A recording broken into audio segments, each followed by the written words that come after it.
ஏனாதின்ற ஊர்ல பிறந்து மருதக்கோட்டைக்கு வாக்கப்பட்டு வந்ததுனால அதுக்கு பேரு ஏனாதி இருளாயின்னு கூப்பிடுவாங்க ஊர்க்காரவங்க. 2-3 இருளாயி சொந்தத்துல இருந்ததால அடையாளத்துக்கு ஊரு பேரு சேர்த்து ஏனாதி இருளாயி ஆயிருச்சு. ஊருக்குள்ள யார கேட்டாலும் அந்த ஏனாதிக்காரியா திமிரு பிடிச்சவளேன்னு சொல்லுவாங்க. ஏன்னா வாய திறந்தா சாக்கடை தான் வார்த்தைக, காது கூசி கிளியும். தெருவுக்குள்ள கார்பரேஷன்காரன் 2 மணி நேரம் தான் நல்ல தண்ணி விடுவான்.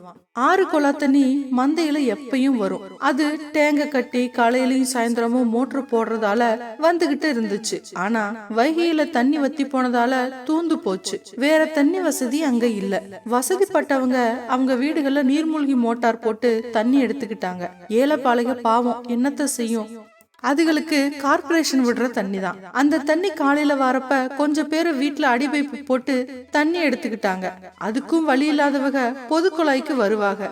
அங்கதான் சண்டை நாரும். டிக்ஷனரியில இல்லாத வார்த்தையெல்லாம் அங்க பொம்பளைங்க வரிஞ்சு கட்டிட்டு சண்டை போடையில கேட்கலாம். அதுலதான் ஏனாதி இருளாயி பிரபலம். அவ பேச்சுக்கு பயந்துகிட்டே அவ வந்தா இந்தா வேணுங்கிறத புடிச்சுக்கிட்டு இடத்த காலி பண்ணுன்னு விட்டுருவாங்க. விடல அம்புட்டுதான். அவங்க பூர்வ ஜென்மத்துல ஆரம்பிச்சு இன்னைக்கு வரைக்கும் அவங்க நடத்த நாரிடும். அவளுக்கு தண்ணி இல்லாம யாரும் தண்ணி பிடிக்க முடியாது. யாராவது கேட்டா சொல்லுவா, ஆவடையாரும் லிங்கமும் ஆள பறக்குதான், சுத்துச்சவரு சக்கரை பொங்கல் கேட்டுச்சாம்பா.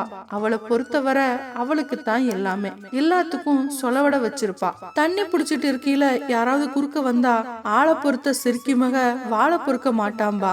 அவன் மக பொறுப்பு இல்லாம ஊரை சுத்துறவன். அவன் ஊரெல்லாம் கடை வாங்கி வச்சிருந்தான். அவனை பத்தி யாராவது கேட்டா ஊரை சுத்தி கடனும் மூஞ்சியை சுத்தி மசுருமா அலையுது கொழலு அப்படின்னு சலிச்சுக்கும். அவளோட புருஷன் சீக்காளி, ஒண்ணுக்கும் பிரயோஜனப்பட மாட்டான். அவனை பத்தி கேட்டா ஆளாக்கு அரிசி வாங்கி 5 கடை மீன் வாங்கி பொழப்பத்த புருஷனுக்கு போடுறதுக்கு நேரம் இல்லைன்னு சலிச்சுக்குவா. இவ வாய புடுங்கிறதுக்குன்னே சனங்க வந்து பேச்சு கொடுப்பாங்க.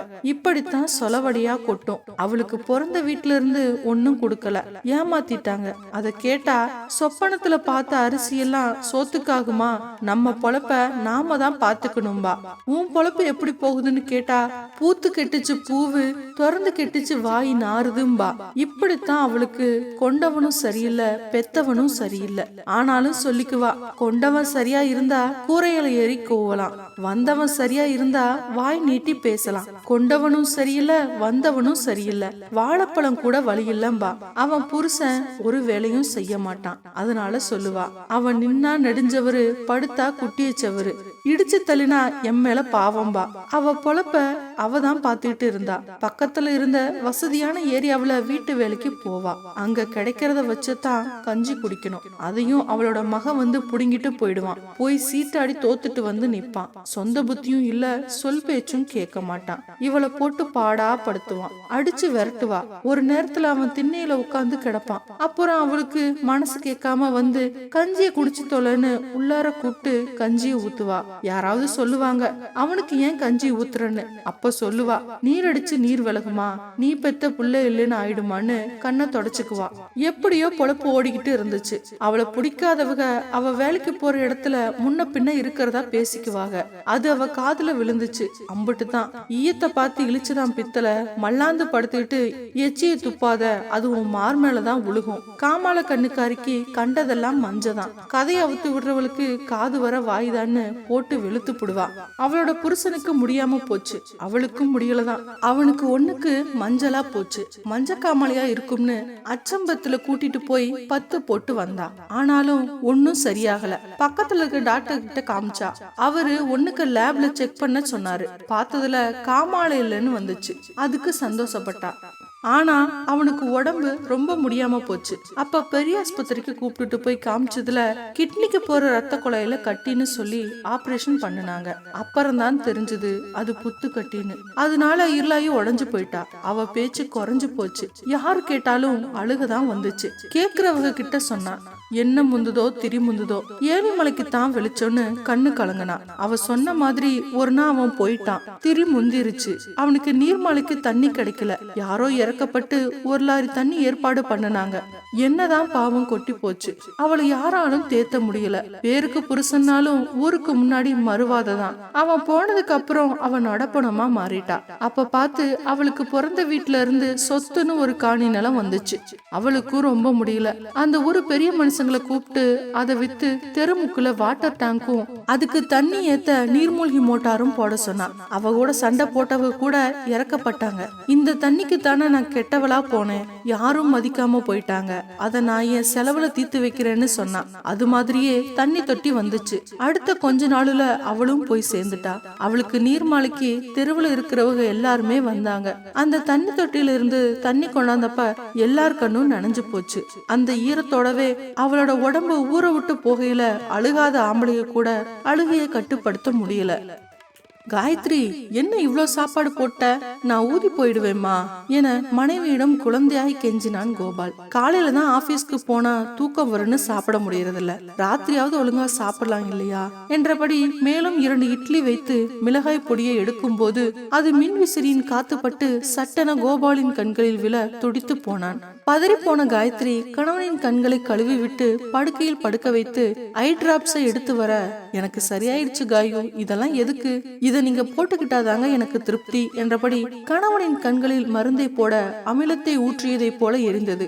அப்படியே உறங்கியும் போனான். ஐயோ, யாரு நீங்களாம், விடுங்க, எதுக்கு என்ன கடத்துனீங்க என்ற நந்தினியின் கதறலை பொருட்படுத்தாது அவளை இழுத்து வந்த 2 தடியன்கள் மதனின் காலில் தள்ளினார்கள்.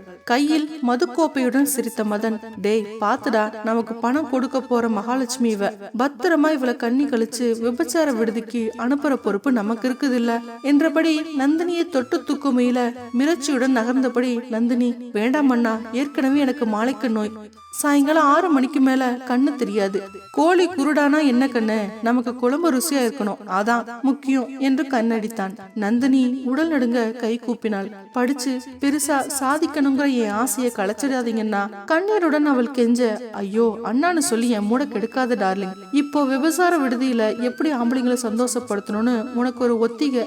அந்த ஈன ஜென்மங்களுக்கு சாதகமாக மணி ஆறாகிவிட கண் இருண்டு போனது நந்தினிக்கு. அவளது வாழ்க்கையும் தான். அந்த 3 நாய்களும் அவளை வேட்டையாட தொடங்கியது.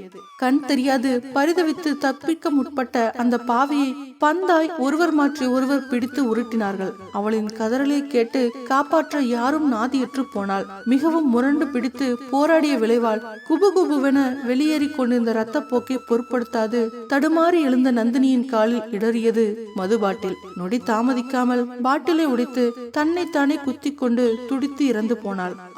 ஐயோ காயத்ரி, சுத்தமா எனக்கு கண் தெரியல, சீக்கிரம் வா. கணவன் கோபாலின் குரல் கேட்டு ஓடி வந்தாள் மனைவி. என்ன காயு, தெரியாம வேற டிராப்ஸ மாத்தி போட்டுட்டியா என்ன? காயத்ரியின் முகம் விகாரமானது. தெரிஞ்சதாண்டா போட்டேன் மிஸ்டர் மதனகோபால். கோபாலின் முகம் மாறியது. நீ நீ நான் குளறியது நந்தினி ஞாபகம் இருக்கா? என் உயிர் தொழிடா அவ, மாலைக்க நோயாளி. அதை பயன்படுத்திக்கிட்டு சீ, உன் 2 கூட்டாளிகளுக்கும் நடந்ததை சொல்லியாச்சு. இப்போ சாகடிக்காம நித்திய கண்டம் பூரண ஆயுசாய் சித்திரவதை அனுபவிக்கிறாங்க. அதே தண்டனை தாண்டா உனக்கும். உன் கண்ணை எந்த டாக்டராலும் குணப்படுத்த முடியாது. அதோட தினமும் உன் சாப்பாட்டுல பக்கவாதம் சீக்கிரத்துல தாக்குற மருந்தையும் கலந்தேன். இன்னும் ஒரு வாரத்துல கை கால் விழுந்து குருடனா தவிக்க போற. நீ தற்கொலை செய்துக்கும் இன்னொருத்தன் தயவு வேணும்டா. வாழவும் முடியாம சாகவும் முடியாம தவிக்க போற. இது வரைக்கும் நீ பெண்களை வதச்ச பாவத்துக்கு இனி ஒரு பெண்ணை நினைச்சாலே நடுங்கணும். ஒரு பொண்ணு நினைச்சா எதையும் முடிப்பாடா என்றவள் அந்த மிருகத்தை கதற கதற வெளியே தள்ளினாள். மன்னிச்சிரு, என கொன்னுடு என்ற கோபாலின் கதறல் அவன் சீரழித்த நந்தினி மற்றும் பல பெண்களின் குரல் போல் நாதியற்று போனது.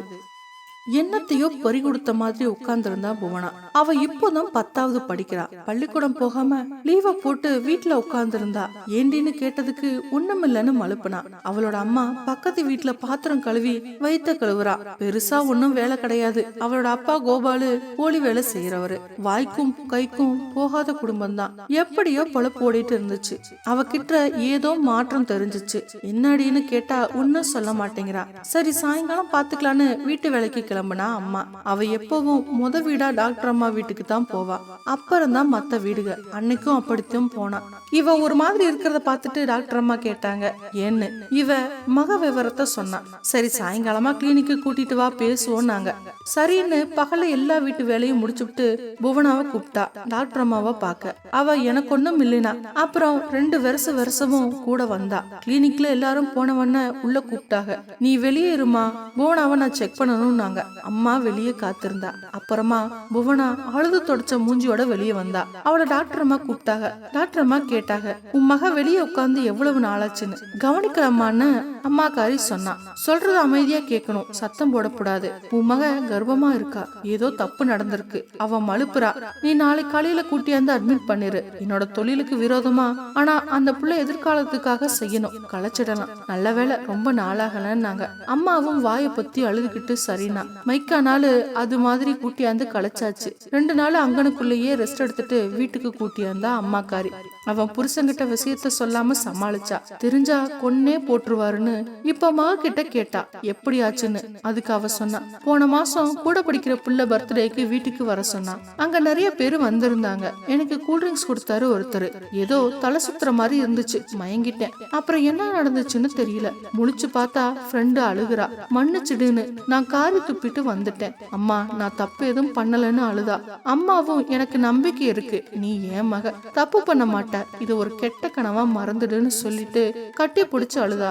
அம்மாவோட கண்ணீர்ல தெரிஞ்சது அம்மானா யாருன்னு. ஓகே ஃப்ரெண்ட்ஸ், இந்த வீடியோ உங்களுக்கு பிடிச்சிருக்கும்னு நினைக்கிறேன். மறக்காம லைக் பண்ணுங்க, கமெண்ட் பண்ணுங்க, ஷேர் பண்ணுங்க, சேனலை சப்ஸ்கிரைப் பண்ணுங்க. நன்றி.